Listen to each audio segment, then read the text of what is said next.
Hey, it is John Trout, Cider Blossom Orchard. It is October the 18th today. It's about 60 degrees, a Sunday afternoon. Got a little bit of rain this morning, not as much as we need. We've been really dry, but this is it. This is it for the apple season. And I'm gonna spot pick these Goldrush. They're still not all the way there, but I do have a lot of apples on these trees that are ready to come off. So we're gonna spot pick these today. I wanted to take a look at them with you before we pull the apples off the trees. Let's have a look. Goldrush.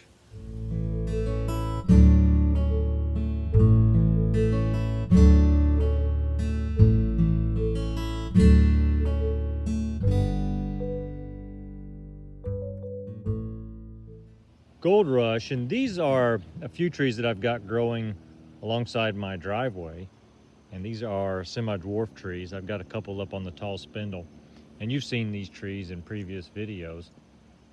And I've mentioned before just how easy a tree that Goldrush is to grow. The tree shape itself really lends itself to minimal pruning. And you can, if I get back here, you can see just the overall shape of the tree. And of course, I've pruned for those bottom tiers to stay, but everything above that, you know, it just does not grow like mad. And it still is a tree that will grow for you. It's not a difficult tree to get growth on, but you don't tend to get these 3-inch, 2-inch diameter branches in the top of the tree. So I would consider it a very grower-friendly apple tree. It's a disease-resistant apple tree. Cedar apple rust is a major problem for Goldrush. And so you'll want to treat that, or it will be covered pretty good in cedar apple rush. cedar apple rust, excuse me. But fire blight, a little bit of a problem with fire blight, but I'm going to say it's partially resistant. Take a good looking one up there. Scab, it is resistant.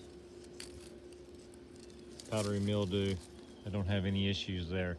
Really, cedar apple rust, if you treat that, you've got a nice looking apple here. And then of course, all the insect damage that you'll need to treat throughout the summer.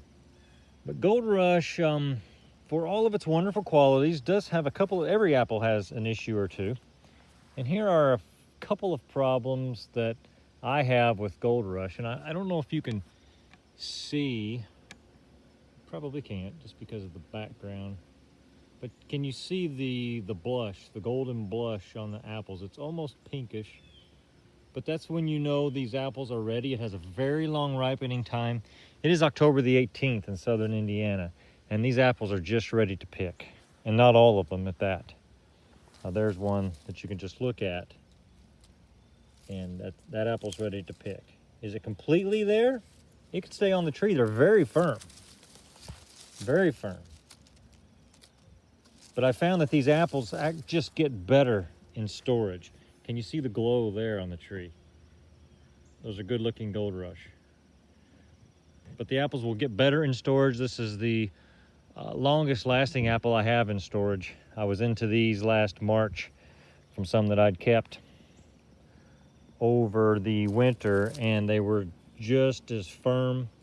The outsides were wrinkled a little bit, but the apples themselves were just as firm. This is a good looking one right here. You can compare the difference maybe between this apple and this one under here, which is pretty much just green yet. So when I spot pick today, I'll leave this apple and take, of course, anything close to something like that.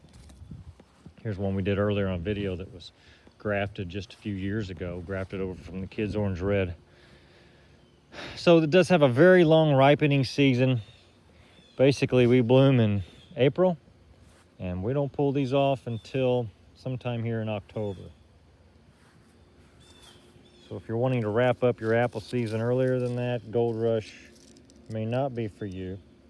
And then you just may not have that much growing season, period. But Goldrush makes a really nice apple. As I mentioned, it's firm. Storage is excellent. It has a unique flavor that I really won't liken to any other apple. I suppose, if I have to, Golden Delicious would be similar. And I've kind of heard it described as a spicy, golden, delicious. And it does develop a really nice flavor, especially with some storage. Right off the tree, they're not always, if you get an apple that looks like that, it's going to have a lot of flavor. But in storage, they just develop a really nice flavor over a month or two. So if you have anyone in the family, yourself, that just wants to store apples in the refrigerator out in the garage, you've got a bushel to store out there, Goldrush is an excellent apple to keep out there. It makes a nice size apple, as you can see there. These are heavy apples. Okay, that's the good. Let's talk about just a couple not so great things with Goldrush. One of the challenges is on this apple I showed you just a second ago is this russeting here. And I'm going to say that comes from sprays and sunshine. So some of the chemicals that we put on the tree to treat for insects will, in the sunshine, tend to russet the surface of the skin. That's about as severe as I see it. And that could potentially lead to some cracking. But you see that. Here's another one that obviously has had some exposure to the sun. It's really out here earlier in the summer. You know, it's not just droop, so it's really getting that direct sunshine on that spot, and it does russet. Another flaw of Goldrush, I don't know if I can find one on this tree, which is a great thing, because I have visited orchards where cracking was just a major problem with the Goldrush apple. And I've got some that are cracked. But if I have to search for a cracked apple that bad, things aren't too bad. All right, I found a cracked apple, and it is up here.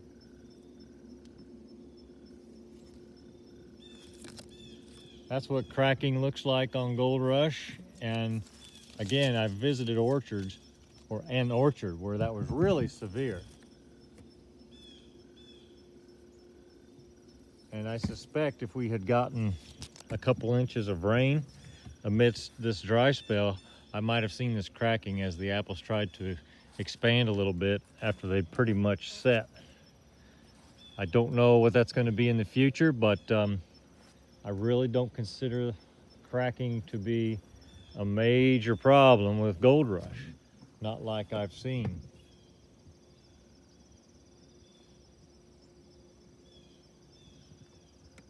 Don't know if you saw that, but there's a cracked one up there. Okay, and then another fault of Goldrush. There's some cracking here. See that? That might have been some, yeah, that's probably just some good old cracking right there. Okay, and another fault of Goldrush, you will see a lot of bitter rot. And these trees were treated all summer, just like all of the others basically. And bitter rot's not a terrible problem with Goldrush. But remember, these apples stay on the trees longer, and so they're just a little more susceptible as the season goes on to some of the rotting problems. And I don't see a whole lot of bitter rot. I did notice an apple or two on this tree just a minute ago. There's one. No bother. Take those in and cut that out and use those apples yourself. And they'll taste great. So just to look at the glow. I don't know if the lighting's just right today, but the apples are glowing, and that tells me I am ready to come out here and pick. And I'd say I'll spot pick at least 50% of these apples, if not more, today, and get them packaged up. A great keeping apple, Goldrush. I highly recommend it for a backyard orchard. It's an easy grower. It is disease resistant. You need to treat for cedar apple rust. You treat for cedar apple rust, and then take care of some insect problems off and on through the summer, and some of the disease problems that you might get with the bitter rot. To control that, you'll have a good apple. Goldrush, grow some. Hey, thanks for watching. It's fall. this is it for the season. We'll be picking Goldrush and then preparing